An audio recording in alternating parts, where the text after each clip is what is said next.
সালাকা তরিকা ইয়ালতামিসু ফীহি ইলমা সাহালাল্লাহু লাহু বিহি তরিকা মিনাল জান্নাহ আও কামা ক্বালা রাসূলুল্লাহ সাল্লাল্লাহু আলাইহি ওয়াসাল্লাম।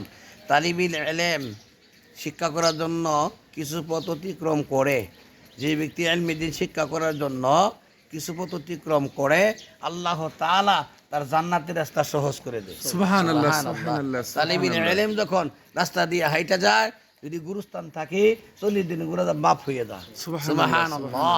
তালিবুল ইলম যখন হাঁটিয়া যায়, তখন পিছনের গুনাহ কাফারা নেই হয়ে যায়। সুবহানাল্লাহ, সুবহানাল্লাহ। এই জন্য তালিবুল ইলমদেরকে সম্মান করব আমরা, তালিবুল ইলমদেরকে দেখলে আমরা আপ্যায়ন করব।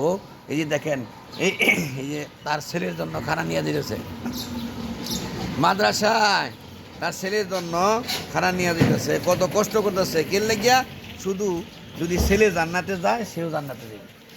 ছেলে যদি একটা হাফেজ হইতে পারে, তাহলে 10 জন মানুষ জাহান্নামে আছে, ওই ব্যক্তি একজন হাফেজ সাহেব 10 জন মানুষের জান্নাতে নিতে পারে। সুবহানাল্লাহ। এই জন্য এই কষ্ট এই জন্যই করতেছে, যেন আমার ছেড়া যদি হাফেজ হয় অথবা আমার ছেড়া মনে না হয়, এদের দিনদার পরেজগার হয়, ইনশাল্লাহ আমি যে কষ্ট করে খানা ওনা নিয়ে দিতেছি, ইনশাল্লাহ আমার ছেলে যদি আমারে জান্নাতে নিয়ে যায় এর আশায়। হ্যাঁ, এই জন্য সে নামাজও পড়ে, কিন্তু এটা করা যাবে না যে আমি ছেলের শিক্ষিত বানাইতেছি, মৌলানা মুফতি হাফেজ হইতেছে, আমি নামাজ পড়ব না, তা হইতো না, নামাজ পড়তে হবে।